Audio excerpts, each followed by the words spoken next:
Hello, YouTube, fellow 1/6 scale military enthusiasts, and uh, if you want to call us this, adult collecting geeks, because not everybody thinks it's a worthy pursuit to collect action figures into adulthood. And from my standpoint, I'll call us video or camera commandos, because those of us who collect, a lot of times we like to take pictures or videos of our collections. All right, with that lengthy introduction, I want to introduce my tier 1 section for my military collection. So I have a general purpose force, typical soldiers. If you'd seen some of my earlier videos, I like to break them up into subunits. I had a desert patrol unit, and now I had an earlier video of a ground combat element, and this is going to be my tier 1 unit. So essentially, when we think of tier 1, this is our, in layman's terms, your top tier commando unit. Unconventional warfare commando units I saw on Discovery Channel, maybe it was History Channel or Military Channel. They a documentary or numerous documentaries stated that they have a 50% success rate, which means they have a 50% fail rate. So it's kind of a toss-up when you send out tier 1 operators. It's not because they're not good, it's because military or government only sends these types of operatives out in extremely desperate situations, like a hostage rescue type situation. Well, anyway, this is my tier 1 group. I had an idea of what I wanted to accomplish with this tier 1 group, at least in my collection. I wanted to sort of model them after SEAL Team 6 or the Army's Combat Application Group. In this case, I'm also going by the boxes that these various action figures came in. Now, if you know anything about G.I. Joe collecting, this isn't like the small 1/18 scale or 3 3/4 inch G.I. Joe collections that have actual code names and figures and biographies for that individual character, because there's a comic book and also a cartoon that supported the smaller scale G.I. Joes. Not the case with these 12-inch Joes. They're just sort of a nondescript, I wouldn't call it generic, but universal fighting man is how they were marketed in the 60s. And then in the late 90s and early 2000s, they still didn't get a name, but they had, it was sort of a celebration of modern military. So you had different collections, different factions. You had different groups of the military represented, like Army Rangers, Navy SEALs, Marine Corps, etc.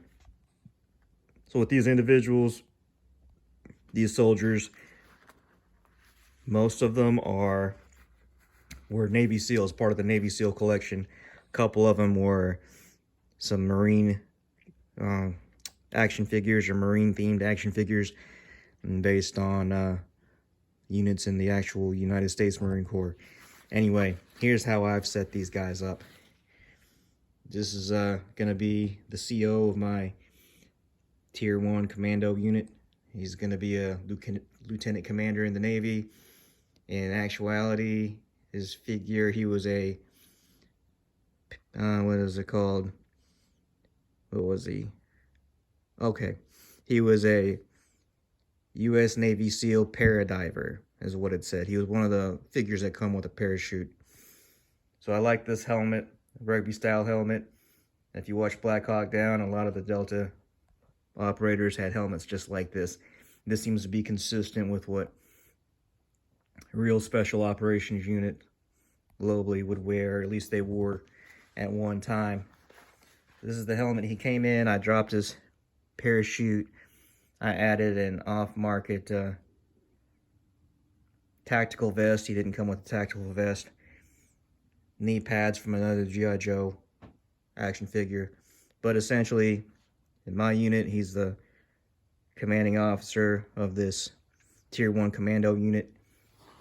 And in actuality, he was a Navy SEAL, part of the Hasbro's Navy SEAL collection, Navy SEAL Paradiver. Moving on, this is going to be, in my universe, he's the Master Chief. He's a Master Chief. He's going to be the senior NCO, second in command of the unit. The box he came out of was part of the Navy SEAL collection, just like this guy, except he came as part of the, what was it called? Navy SEAL Beach Landing. I think it came out in 2002, again by Hasbro.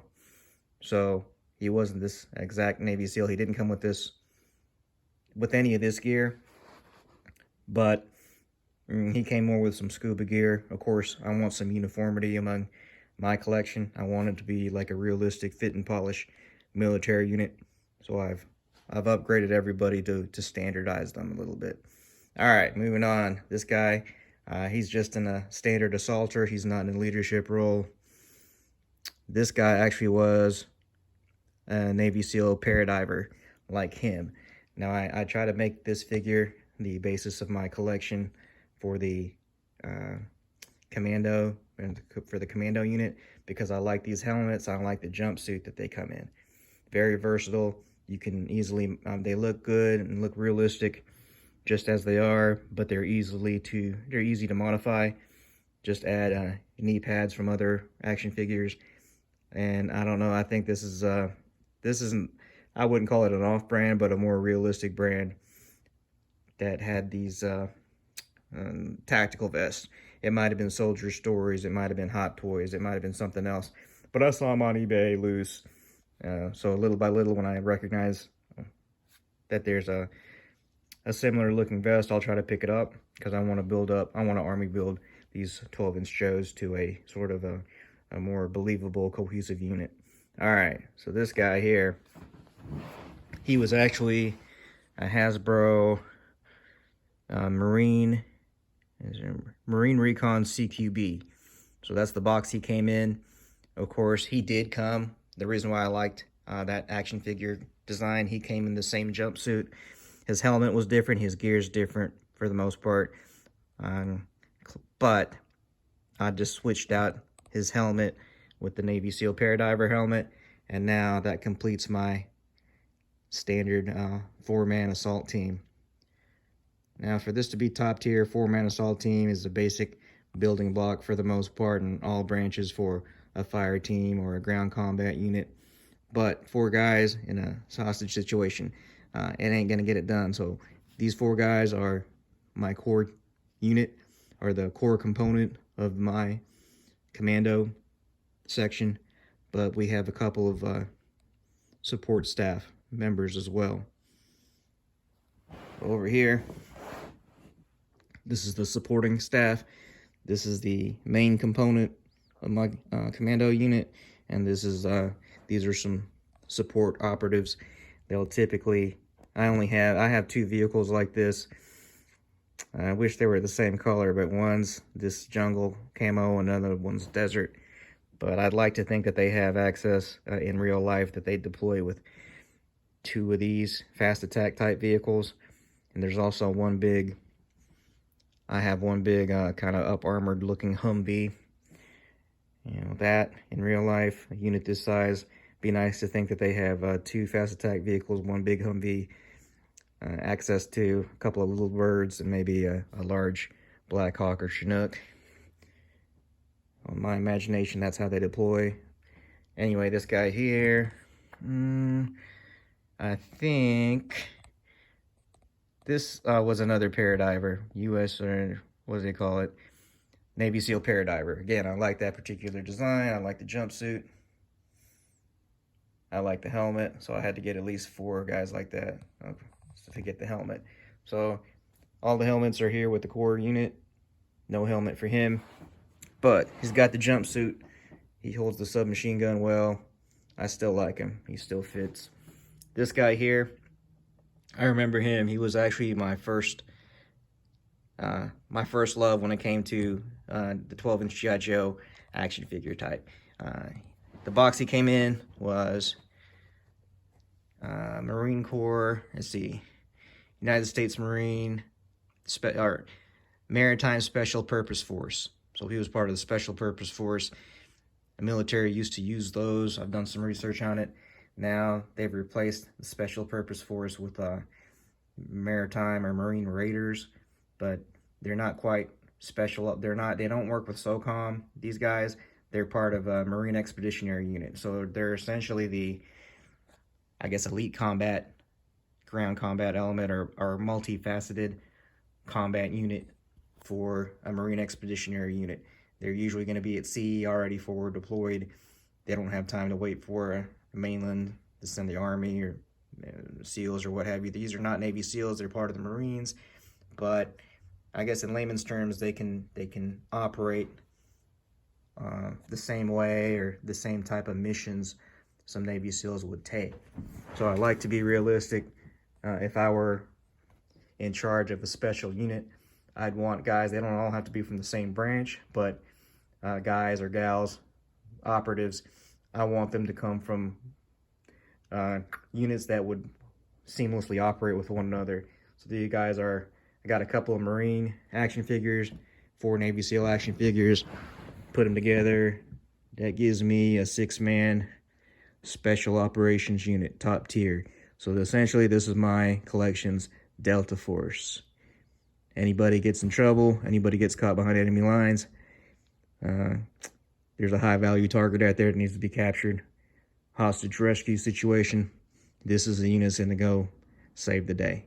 All right, guys, hope you like my narrative. You know, sort of creating your own order of march or your own story behind the figures is sort of most of the fun or half the fun of collecting. All right, guys, I'm out, and Chief Grimes out, and we'll have to catch you on the next video.